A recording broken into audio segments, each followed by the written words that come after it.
Hello guys, ito po ako ngayon sa San Isidro, ang aking kapipinsanan. Nagpunta po ako dito para ipakilala ko sa kanilang aming magandang produkto na nakakagaling sa lahat ng anumang karamdaman. So mga kaibigan, pakinggan nyo ang aming usapan upang makita ninyo kung ano ang aming magandang eksplanasyon para dito sa aming inaalok na produkto. Ayan po. Ito po ang aking pinsan na si Ate Emma Abais. Tapos si Kuya.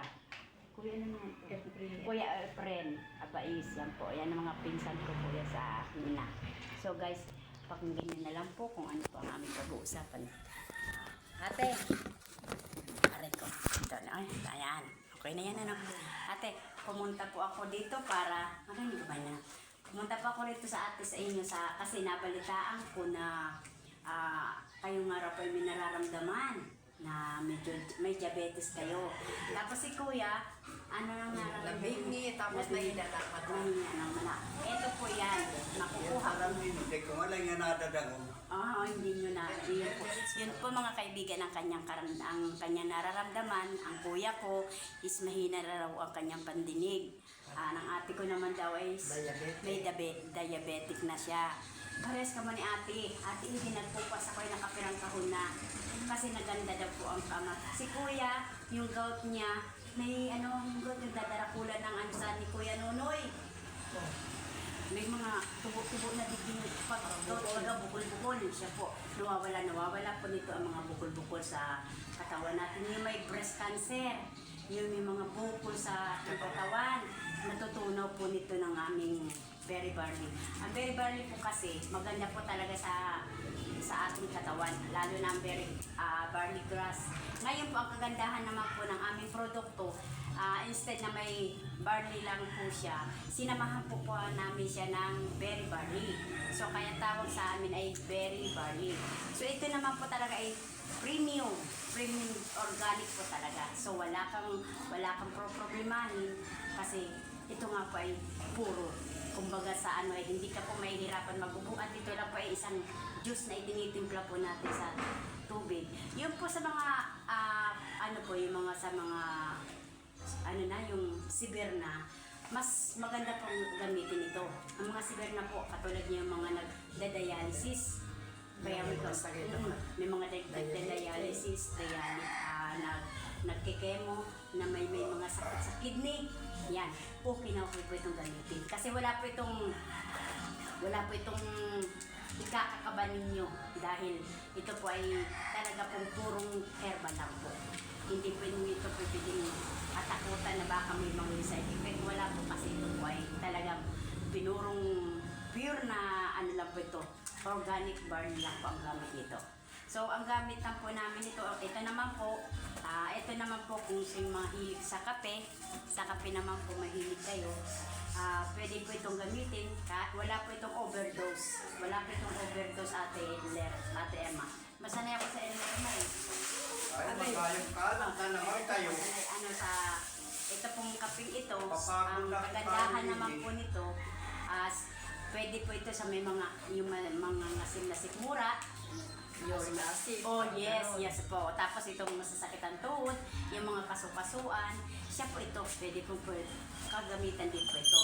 Sa mga coffee lover lang naman po ito. So, pero kung lahat ng hinahanap mo dito, nandito na po lahat. Nandito na. Kaya kagandahan nito, saan ka pa? Dito ka na sa isa, all-in-one na talaga. Ito kasi ang kaanin na ito, alas mga 3-4 na lang pwedeng kadaling nito. Pero ito, lahat na. Kape lang, opo. Yung mga sweet, mga mahilig sa kape. Opo, kape lang po siya. Na instead na kape lang mga medyo ang mga nasimino, nasa yung kape. Yan po wala. Kahit minimum 8 oras, baka ilang beses ka po wala ka pang hahagatan. Dito po yung kape.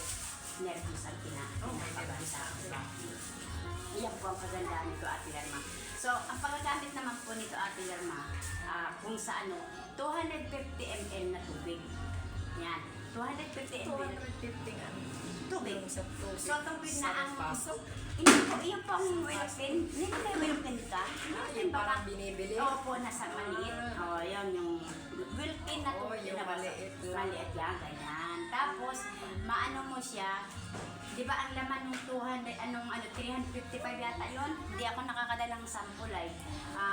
Ano yun? Doon mo yan ilalagay. Yeah, babasat, lalagay mo yan.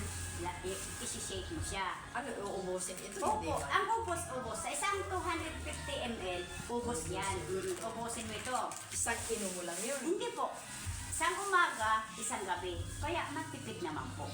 Matipid siya kasi sa isang ano nito, may ano ito, may 2 beses, pwede 3 mo nga gamitin eh. Kasi konti-unti naman lang ang inom mo yun eh. Oo nga. Oh, di ba yung 300, pati, baby, pahiram nga ng ganyan mo, yung baunan mong tubig, papasampol ko lang sa'yo. Oo, pahiram ko lang. Nada. Ang bawat, palagay na natin dito, 250 ml, baka dito lang yan, oh. Kasi malaki ito, ilawan to. Diba dito lang po ang 250 ml, o ganyan. Sa umaga, sa gabi, pwede mo rin hapon, pero kung depende sa gusto mo, pero kung ano, umaga at Alam gabi mo, lang. puno. I think, kung ilan ito, Uubusin hambawa, mo to. opo, hindi po. Kung hambawa ito ay nagsusukat ng 500 ml, 2 sachet. Pero pag 250 ml lang siya, hanggang dito lang kung ano yun. Depende. Kalahati, ano? Opo, oo. Yeah, kalahati na yan. Hindi ko alam kung ilang ml kasi ito eh. Basta kung halimbawa, hindi po. Ang kasi itong, yung liit lang po talaga nung ano, yung liit po ng ano lang siya. Oo, yung maliit ng Wilson bagang binibiling a 12. Kaya sa 10. Oo, mayroon ako yung mga buti. Ayun, ganun. Bawasan mo ng konti ito. Yun na ito. Ilala mo itong puro, gapos, isi-shake mo siya. Tapos, Yan, pwede hati-hati. opo, ino. Ngayon po, kung sakaling ang mga pasyente, katulad may ano, diabetes, may ano, madagdag ka po ng ano, ay, nakoy agong. Yung ano, hindi, baka nakoy agong kasi, ano, dadagdagan po natin kapag mahito yung mga sigla ng ano, meron po kaming isinasama dito na para mas mabilis makarecover. Katulad po niya, halimbawa siya ay sa opera. Meron po ako naging pasyente na hindi po, inoperahan po siya, cervic cancer po siya.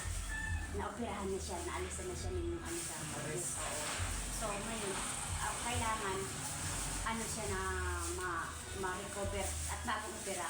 Ito na po, sasabay namin, isang punit ito, tapos kaunti na lang, 250 ml, sasabay ng booster. May booster po kami, ito na nga pinahin.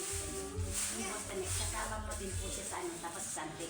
Bali, ang mangyayari po, ng 2 booster, isa nito, yung isa ihahalo mo dito sa tubig, kasabay nitong pag-shake mo, tapos opo, tapos yung isang booster, iinumin mo. Magalis mo, bilis, ano na sa booster mo? Naka-recover na ito, magalis mo. Ano sakit niya? Ano nga yung siya sa ano? Magalis siya. Ngayon, nakapinding siya kasi may natuwang bukol sa ngayon ka, na-operahan na, ayos na. Pero masabi ko nga, dapat i-continuous mo ka, basta continuousan ka na ano sa nabalik at nabalik na.